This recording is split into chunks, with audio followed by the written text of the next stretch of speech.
Welcome to Mythos AI, your source for Cliff's Notes on complex subjects. Join Anna and Phil for yet another engaging conversation. Welcome back, everyone. Today we're diving deep into the evolution of collective security. Specifically. Yeah, tracing the path from the League of Nations all the way to NATO. It's a journey full of, well, I guess you could say triumphs and failures. It offers some really important lessons for how we understand global affairs, even today. So let's start with the basics. Okay. What exactly is collective security? At its heart, it's the idea of nations coming together, working together to try and prevent conflict and maintain peace, strength in numbers kind of thing. Makes sense in theory. It does, but as we'll see, putting it into practice, well, that's a whole other story. It's trickier than it sounds. So much trickier. So let's go back in time. Okay. To the League of Nations. The League. Often called a noble experiment, but one that ultimately failed. Right. A noble experiment. It emerged, from the ashes of World War I. Right. There was this deep desire to prevent another global catastrophe. That makes sense. Yeah. The architects of the League, very idealistic folks. They really believed they could create a system where diplomacy and disarmament would rule the day. No more wars. So the Treaty of Versailles. Yes. The treaty that officially ended World War I. Right. It included the Covenant of the League of Nations. It did. That was the framework for peaceful dispute resolution. Okay. And for collective action if anyone got aggressive. A bold vision.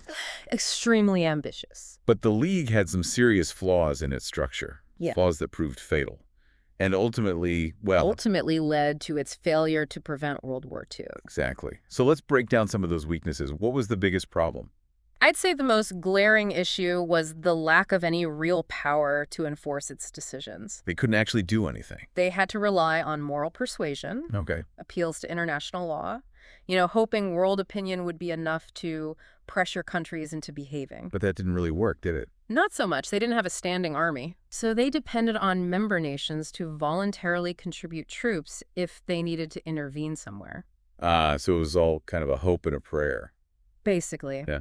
Made it really tough to respond to aggression. So it was collective security without the security part. You got it. And to make matters worse, some key players were missing from the equation. Like? While the United States, The U.S. even though President Woodrow Wilson was a big champion of the League, Right. the U.S. Senate, Okay. well, they were very wary of these entangling alliances, foreign entanglements, so they refused to ratify the Treaty of Versailles. So the U.S., a major power, never even joined. Exactly. And that really undermined the League's authority from the get-go. I can see how that would be a problem. Yeah. And wasn't there also an issue with needing unanimous decisions? Ah, yes.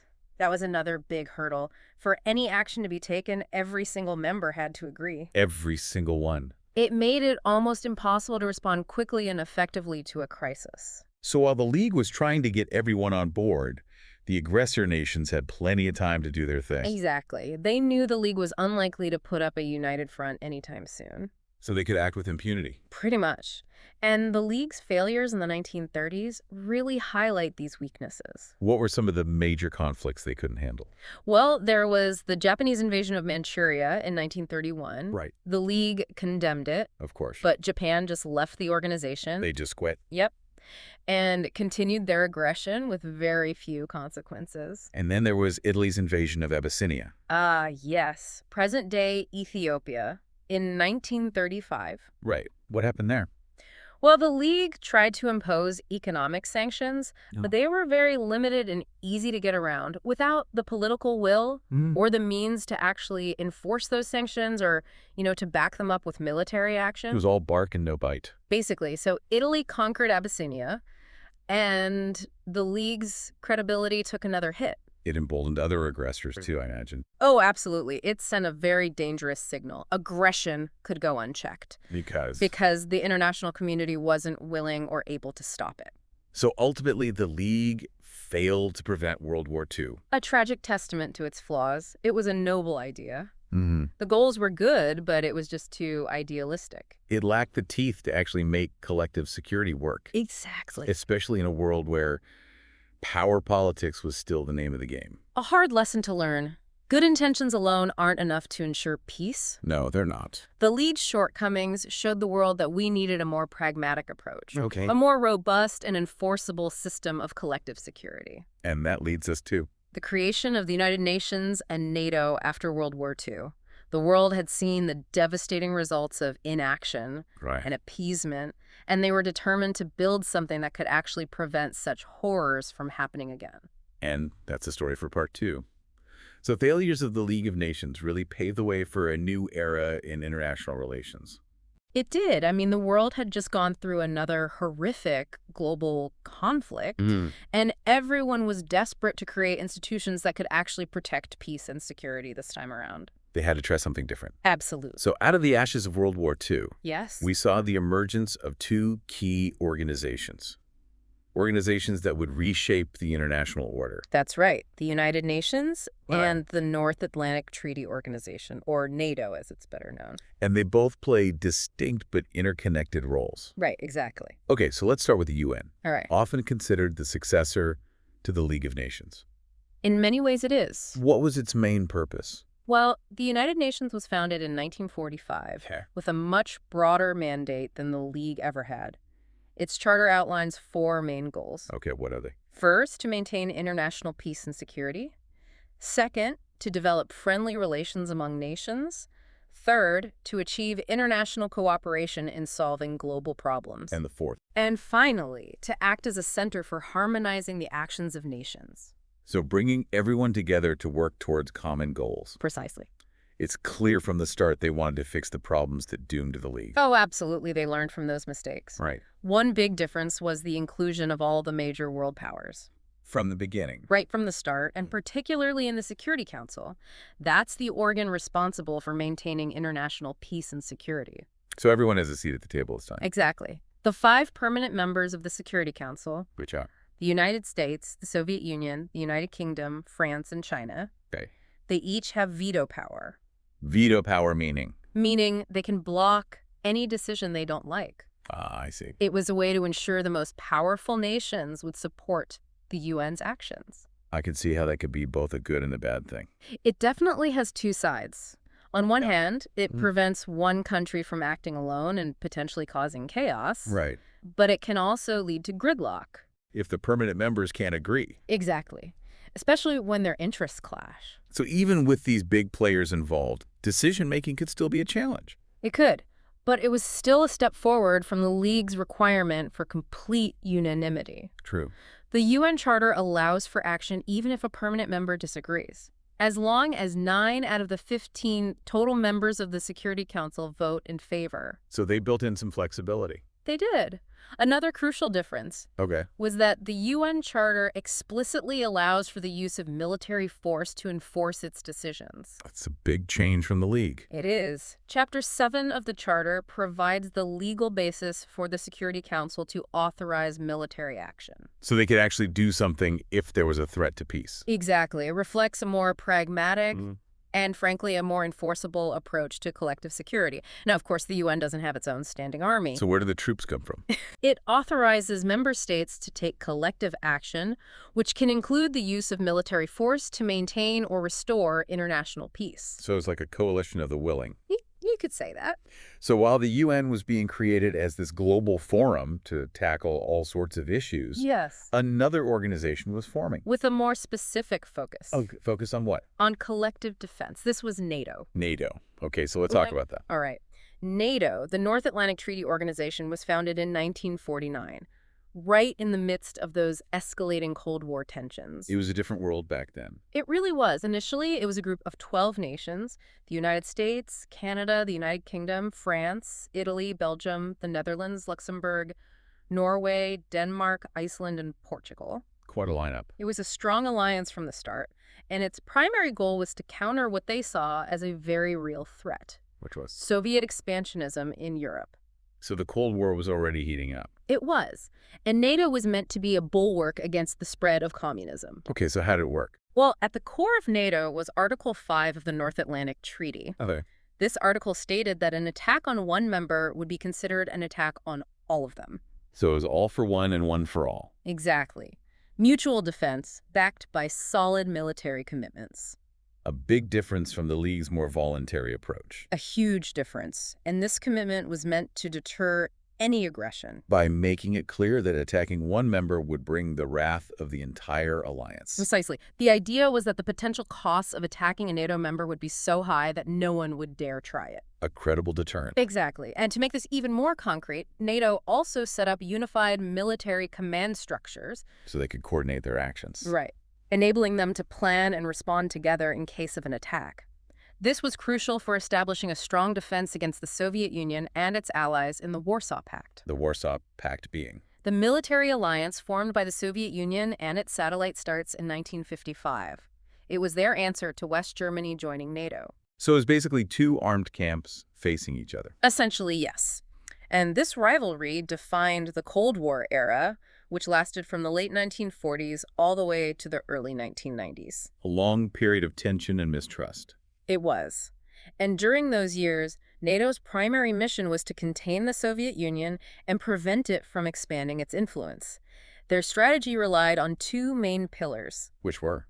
Deterrence through collective defense and nuclear deterrence. So both conventional military forces and the threat of nuclear weapons. You got it. The idea behind collective defense was to make it absolutely clear to the Soviet Union that any attack on a NATO member would be met with a unified response. Including from the United States. Especially from the United States. They wanted to make the cost of aggression so high that the Soviets wouldn't even think about it. But nuclear deterrence played an even bigger role, I imagine. Particularly in the early years of the Cold War, yes. Because? Because at that time, NATO's conventional forces were significantly weaker than those of the Warsaw Pact. So they had to rely on the nuclear option? They did. And the United States, with its rapidly growing nuclear arsenal, basically extended a nuclear umbrella over Western Europe. Meaning? Meaning they guaranteed that any Soviet nuclear attack on a NATO member would be met with a devastating nuclear response from the U.S. That's a pretty high-stakes game they were playing. It was. It became known as the massive retaliation doctrine. The idea was to deter the Soviets by raising the stakes to an absolutely unacceptable level. And just having American nuclear weapons stationed in Europe served as a powerful symbol of the U.S. commitment to defending its allies. Absolutely. But of course, this reliance on nuclear deterrence wasn't without its critics. I can imagine. It seems incredibly risky. Some people argued that it actually increased the risk of a nuclear war. Because any miscalculation could have catastrophic consequences. Exactly. It created a very dangerous dependence on these incredibly destructive weapons. So the ethical and strategic dilemmas of nuclear deterrence, those haven't gone away. Not at all. They're still debated today. But throughout the Cold War, NATO's military thinking continued to evolve. It did. They had to adapt to the changing nature of the threat. Right. And to the advancements in military technology. So how did their strategy change? Well, in the 1960s, they moved away from this idea of massive retaliation and adopted a more flexible approach, a strategy known as flexible response. Flexible response. What did that entail? The aim was to deter aggression across a broader range of possibilities, from conventional warfare all the way up to nuclear war. It was a realization that massive retaliation was too rigid. It risked escalating a conflict way too quickly. So they needed more options. They did. Yeah. Flexible response gave them a range of choices, allowing them to respond gradually to Soviet actions without immediately resorting to nuclear weapons. So they could try to de-escalate the situation. Exactly. They also put more emphasis on conventional forces, so they could handle a wider range of situations without automatically triggering a nuclear exchange. And they embraced this concept of forward defense. Forward defense meaning? Meaning they would deploy NATO forces as far forward as possible to deter any Soviet incursion into Western Europe. They wanted to make it very clear that any attack would be met with immediate resistance. So the Soviets couldn't hope for a quick and easy victory? Precisely. Yeah. And these strategic adaptations, along with the economic and political unity of the Western alliance, really helped to contain Soviet expansionism. They prevented another major war in Europe. So NATO was successful in its primary goal. You could say that, but it wasn't always smooth sailing. There were some close calls, right? There were definitely some moments of extreme tension that really tested NATO's resolve. Can you give us some examples? Well, one early test was the Berlin blockade. When was that? That was from 1948 to 1949. The Soviet Union tried to cut off West Berlin from the rest of West Germany. They were hoping to force the Western allies to give up control of the city. But NATO didn't back down. They didn't. They responded with the Berlin airlift. The Berlin airlift. Remind us what that was. For over a year, the Western allies airlifted supplies into West Berlin. It was an incredible logistical feat, and it forced the Soviets to eventually lift the blockade. An early victory for NATO. It was. Then there was the Korean War. That was in 1950, right? Yes. Communist North Korea, backed by the Soviet Union, and China invaded U.S.-backed South Korea. A proxy war. Exactly. Now, it wasn't directly a NATO conflict, Right. but it solidified this global perception of a communist threat. And what was NATO's response? They significantly increased their military spending and strengthened their forces in Europe. They had to be prepared for anything. And then there's the Cuban Missile Crisis. That was probably the closest the world came to nuclear war. It was a terrifying moment. In 1962, the Soviets started deploying nuclear missiles in Cuba. Just 90 miles off the coast of Florida. That's right. It triggered a very tense standoff between the U.S. and the Soviet Union. The world held its breath. And luckily, it was resolved through a combination of diplomacy, military maneuvering, and maybe a little bit of luck. But it showed just how fragile peace was. How one wrong move could have led to disaster. Absolutely. And then there was the Warsaw Pact invasion of Czechoslovakia in 1968. Right. What happened there? The Czechoslovak government was trying to implement reforms to loosen Soviet control. The Soviets didn't like that. Of course not. So the Warsaw Pact invaded, crushed the Prague Spring, as it was called, Right. and reasserted their dominance. So what did NATO do? They condemned the invasion, Okay. but they didn't intervene militarily. They knew that could escalate things into a wider war with the Soviet Union. So they were limited in what they could do. They were. It was a reminder of the geopolitical realities of the Cold War and the limits of NATO's reach. They couldn't intervene everywhere. No. But despite these challenges and those limitations, NATO's role in maintaining the balance of power in Europe during the Cold War was undeniable.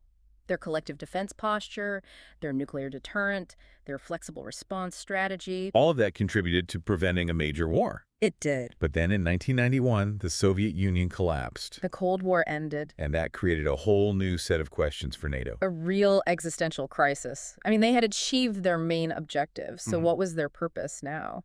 Some people thought NATO was obsolete. A relic of the past. But others saw an opportunity. A chance for NATO to adapt, to take on new roles and face new security threats. So which path would they choose? So NATO was at a crossroads. The Soviet threat was gone, but new challenges were emerging. It was a period of uncertainty for sure. Some people thought NATO had served its purpose. They thought it was time to pack it up. Basically. But others saw a chance for the alliance to evolve, to redefine itself in this new world. And how did that play out? Well, NATO did change. It shifted from a purely defensive focus to a broader idea of security. It started taking on missions like crisis management, peacekeeping, even cooperative security. So they recognized that threats weren't always just about military aggression between states. Exactly. They were becoming more diverse and more complex. And we saw this new approach play out in the Balkans in the 1990s. The wars in Bosnia and Kosovo really put NATO to the test. These were brutal conflicts, full of ethnic violence, atrocities, humanitarian disasters, and they presented NATO with a whole new set of challenges, especially since they were happening outside NATO's traditional area of responsibility. So how did NATO get involved? Well, in Bosnia, in 1995, NATO led the Implementation Force, or IFO.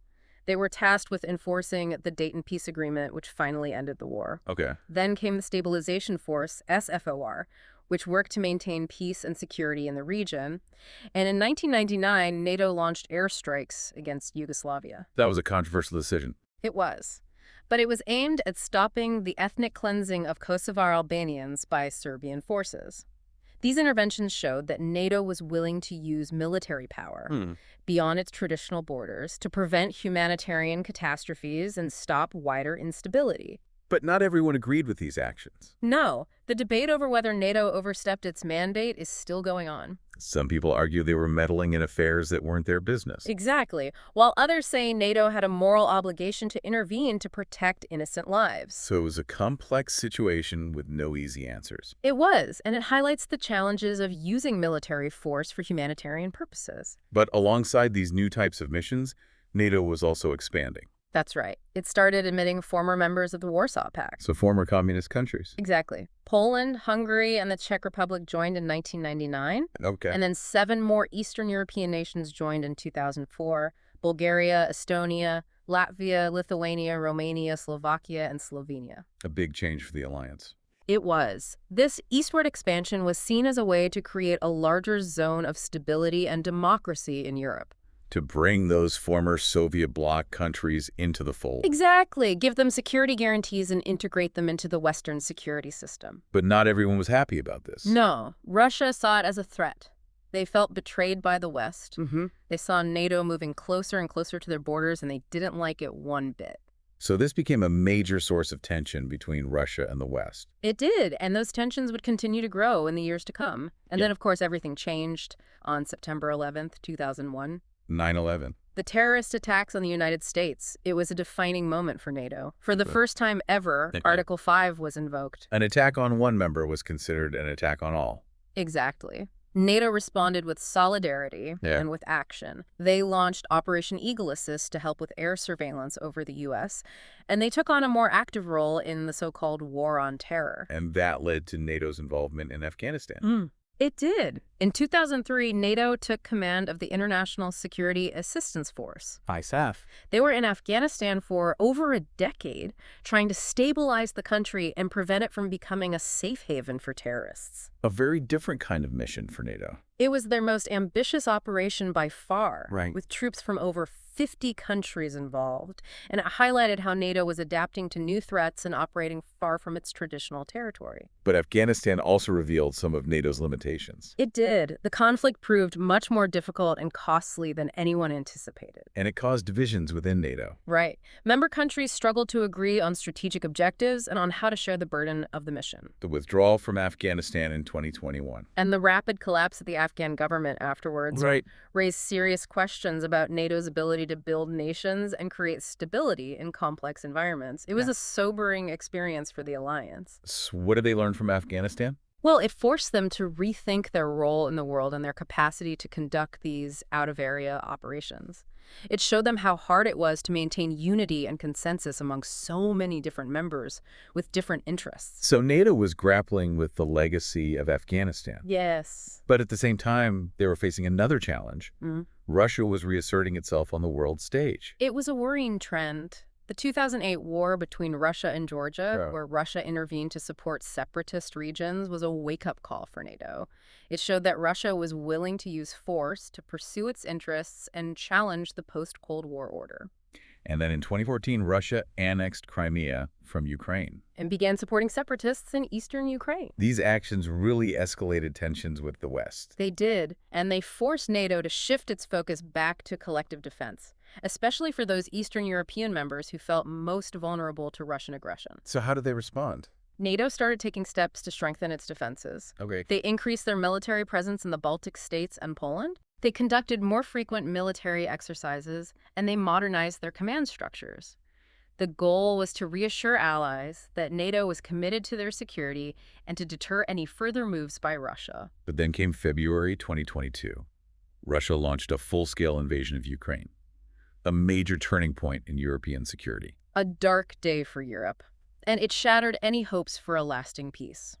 It showed how far Russia was willing to go to achieve its objectives. So what did NATO do? They responded on 2 fronts. They provided significant support to Ukraine, sending them billions of dollars in military aid, weapons, ammunition, intelligence training. But they also took steps to bolster their own defenses. So they didn't want to get drawn into a direct war with Russia. Exactly. They had to walk a fine line. They wanted to help Ukraine defend itself, but without escalating the conflict into a wider war. So they sent more troops and equipment to Eastern Europe. Thousands of them. Aircraft, warships. They reinforced their presence along their eastern borders. And they started a fundamental reassessment of their strategic posture. They had to adapt to this new reality, this new era of heightened tension with Russia. They did. But the war in Ukraine has also exposed some of NATO's internal challenges. Such as? Well, the issue of burden sharing. For years, the U.S. has been pushing European allies to spend more on defense. To reach that target of 2% of their GDP. Exactly. But while some have stepped up, others haven't. And that creates this perception of unfairness within the alliance. Some countries are carrying more weight than others. Exactly. And that was a big point of contention during Trump's presidency. Right. He was very vocal about it. He was. And now that he's back in the White House, that issue is back on the table. It's adding to the uncertainty surrounding the future of NATO, especially since Trump has expressed skepticism about alliances in the past. He has. And that worries European leaders. They're concerned about the reliability of U.S. security guarantees. And it doesn't help that other NATO members like Turkey have been causing problems within the alliance. No. Their actions like buying Russian missile systems and getting involved in Syria have created friction. So NATO is facing a lot of internal and external pressures. They are. As they enter their 8th decade, they're facing a world that's more complex and unpredictable than ever. A resurgent Russia, the rise of China as a global power, new technologies with both civilian and military applications, the ongoing threat of terrorism. All these challenges are interconnected, and they demand a lot from NATO. They need to be adaptable, flexible, and united if they want to remain relevant in this new century. They do. The rise of China is particularly significant. It's shifting the global balance of power and forcing NATO to think about its role beyond the Euro-Atlantic region. And they're also dealing with new types of threats. Cyber warfare, terrorism, climate change, the militarization of space.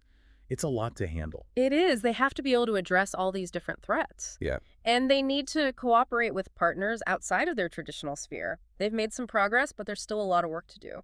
Another question looming over NATO is the idea of European strategic autonomy. Right. This idea that European countries should take on more responsibility for their own defense, reduce their reliance on the U.S. It's gaining momentum in Europe. It is. There are different opinions on what it means in practice and how it relates to NATO. Some people see it as strengthening NATO. By allowing Europe to contribute more, Okay. others see it as a potential replacement for NATO altogether. A more independent Europe. Exactly. And this debate is going to have a big impact on the future of NATO and the transatlantic relationship. So NATO's future is far from certain. It's an organization in transition, facing both internal and external pressures. But one thing is clear.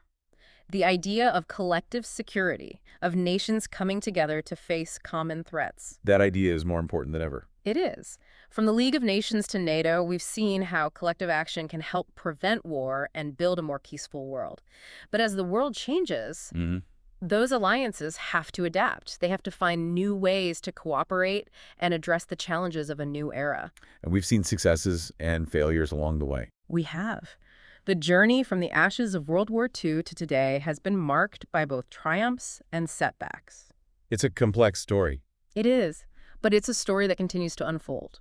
And it's a story that reminds us that building a more secure and peaceful world requires constant effort and a willingness to work together, even when it's hard. Well said. We hope this deep dive into the history of collective security has been insightful for you all. Thanks for listening. Thanks for listening to Mythos AI. Stay tuned for more concise insights.